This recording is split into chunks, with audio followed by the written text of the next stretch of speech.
There have been times in history when the rate of change was so fast that events outpaced our ability to hold them long enough to learn the lessons. We could not make the connections with the past that should have been preserved for our children. We've lived in such a time. It was the soul-searing, change-producing period of World War II. The first time around, we were busily engaged in the fighting of a war or working hard to support those in active battle. In 1943, black men were brought into the workforce to support the Rosies, the women who replaced men fighting overseas. African American women were the last to join the home front workers, not until late in 1944. We were living in a time of tremendous social change, escaping the hostile South, adapting to new ways while developing expectations for a fuller life in the West. It's time now for a second look, at a time when we can revisit those years informed by the civil rights movement of the 60s and with fewer of the blinders of segregation that scarred the war years. But at that time, we were still constrained by such limitations. Labor unions were not yet integrated. As a young file clerk in Boilermakers Auxiliary 36, I knew that all black workers had trainee or helper typed on their union card after their names.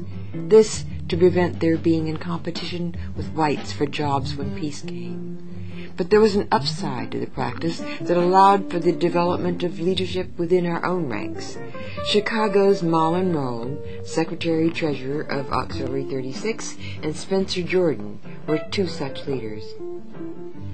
The women of the California Ambulance Corps presented a check to Auxiliary 36, monies raised in the black community from the sale of war bonds.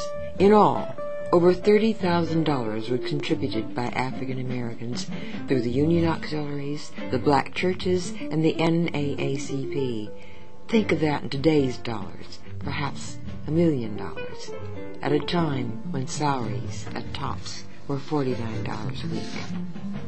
The launching of the SS Robert Abbott, named for the publisher of the Chicago Defender, was the social event of that year and brought many who traveled from Chicago to celebrate the occasion with a huge banquet, after-parties, and rising young entertainers, Lena Horne among them. In addition, here in Richmond was built and launched the SS Harriet Tubman and the SS George Washington Carver. We built 4 ships named for historically black colleges in addition: Xavier, Talladega, Fisk, and Lane, the SS Ethiopia, and the SS Toussaint Louverture, named for the black Napoleon of Haiti, the former black slave who led the Haitian Revolution to victory at the end of the 18th century. It was indeed a time of pride and purpose.